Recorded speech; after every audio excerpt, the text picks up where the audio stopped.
You don't know who you are. You just know who you've been, while being watched. You think you know yourself.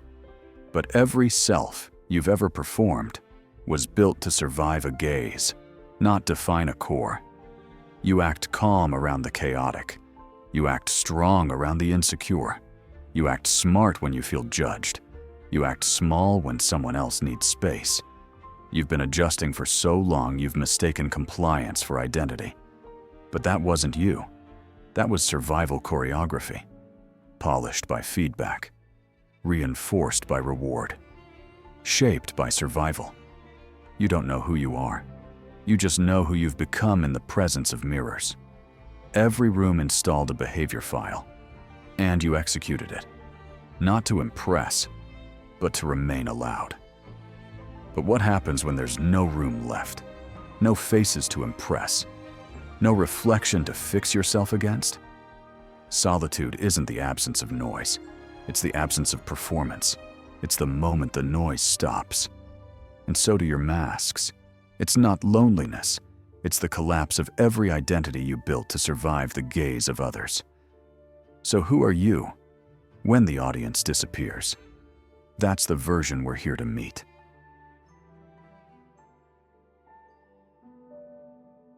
You're not building identity. You're maintaining a visibility protocol. Your identity wasn't built in stillness. It was constructed under pressure, coded by reaction. And every interaction taught you one thing: be what's accepted, and you'll be safe. So you built a version of yourself calibrated to comfort them, pleasing, stable, non-threatening. You shaped your words based on their reactions. You adjusted your presence based on their tension. You wore traits like a uniform, custom-fitted for every room. And it worked. You survived. You connected. You became liked, even admired. But now, your system only boots when it receives input, because the self you're protecting wasn't constructed by you. It was performed for them. This isn't fake, it's unconscious.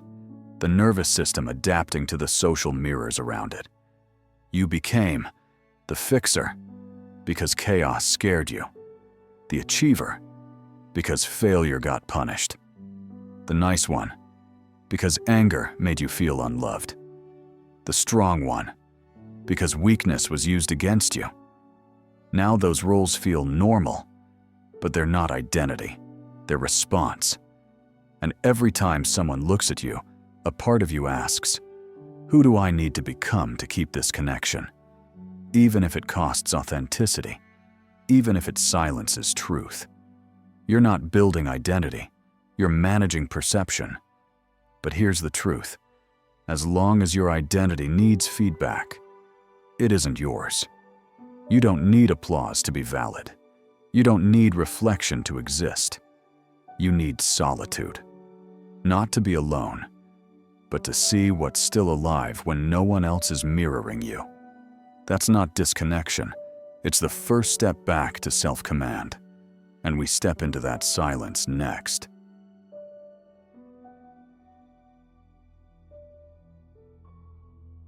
Signs. You're living a mirror-based identity.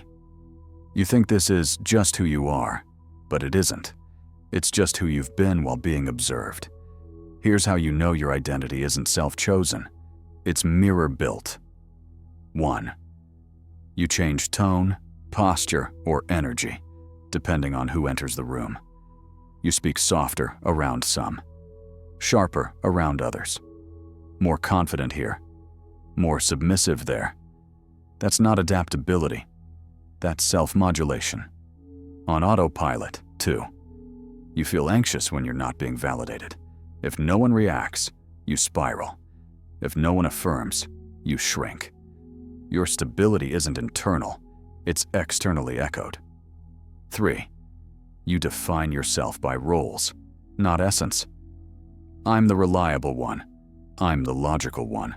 I'm the one who holds it together. But those aren't truths.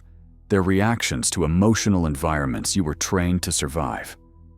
4. You don't know what you want when no one's watching. Left alone, you don't feel alone. You feel like a blank system waiting for a command, not because you lack passion, but because you've built momentum based only on feedback. 5. You overthink your image more than your intention. You craft the caption, control the tone, manage how they see you before asking how you actually feel. That's not presence, that's performance. This isn't shameful, it's structural. It's what happens when identity is built in rooms where approval was currency. But the moment you leave the room, your sense of self dissolves with it. Solitude is the only place where you can stop managing the image and start meeting what's left underneath. Let's learn how that works next.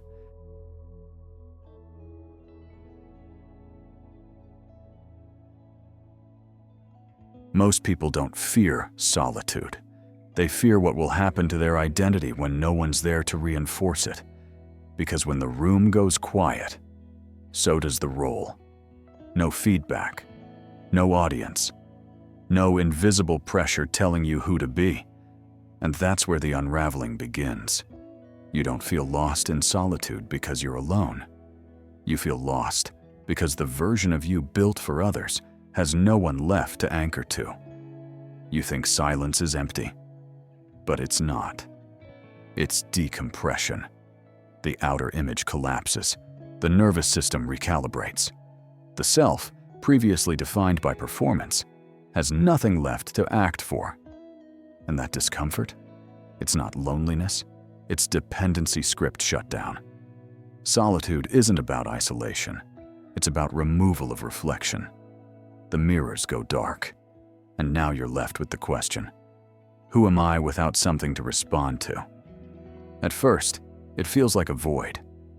But sit long enough, and something else appears.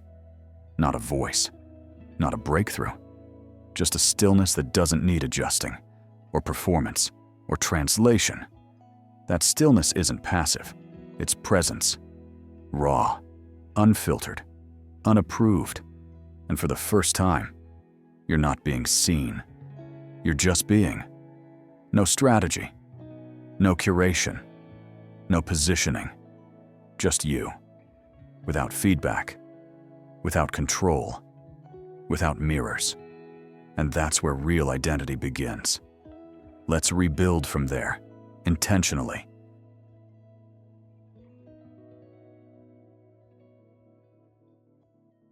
Solitude Reconstruction Protocol. 3 tactical steps to rebuild identity. Without feedback, solitude isn't where you find yourself. It's where you shed everything you built to survive being seen. And once the mirrors are gone, you don't need motivation. You need structure. Here's how Cold Mind rebuilds identity from the inside out. 3 tactical steps. No emotion. No reflection. Just signal. 1. Silence the loop. The first 24 to 48 hours in solitude will feel like withdrawal. Your mind will reach for devices, validation, people. Not because you miss them, but because your identity is addicted to reinforcement. Cut all social inputs. No messages. No media. No, how are you? Loops. You're not isolating. You're stopping the performance engine from auto-running. This isn't loneliness. It's the end of identity noise. 2. Observe the collapse. Next comes the discomfort. Fog, blankness, fatigue. You'll question everything. Who you are, what you believe, what you want. Don't fix it. Don't fill it. Don't define it. Just watch the collapse. Let the identity script crash. Don't reboot it. This isn't a crisis. It's decompression. The shell is falling apart so you can hear what lives beneath it. 3. Construct from signal. Once the collapse softens, ask, what still matters when no one's watching? What thoughts feel clean? What behaviors still hold weight even when no one sees them? Write them. Name them.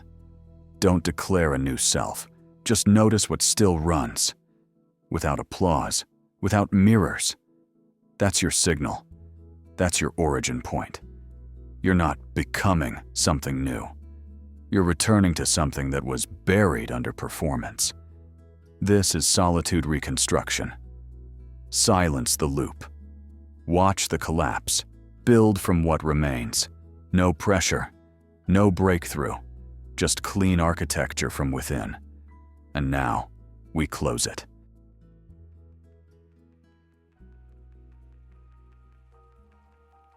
Final message. The only real self is the one that doesn't need witnesses to exist. You've seen it happen. Someone goes silent. Not to escape, but to return. They stop posting. Stop performing. Stop answering the feedback loop they didn't realize they were serving. And at first they vanish. But then, they return. Different. Quieter. Sharper. Not louder in words, but cleaner in essence. No more versions, just presence. That's what solitude does. It doesn't make you stronger. It makes you less artificial. It doesn't build identity. It burns what was never real. You don't come out of solitude with a new name. You come out with less noise, less narrative, less need to prove. Just signal. Because the only self you can actually trust is the one that remains when no one's watching. And that self was never far. Just buried under mirrors you thought you had to respond to. In the next video, we'll explore clean identity construction. How to design your character from principles, not projections. Subscribe. Cut the mirrors. Hold the silence. Build from signal. Move from center. Cold. Clear. Chosen.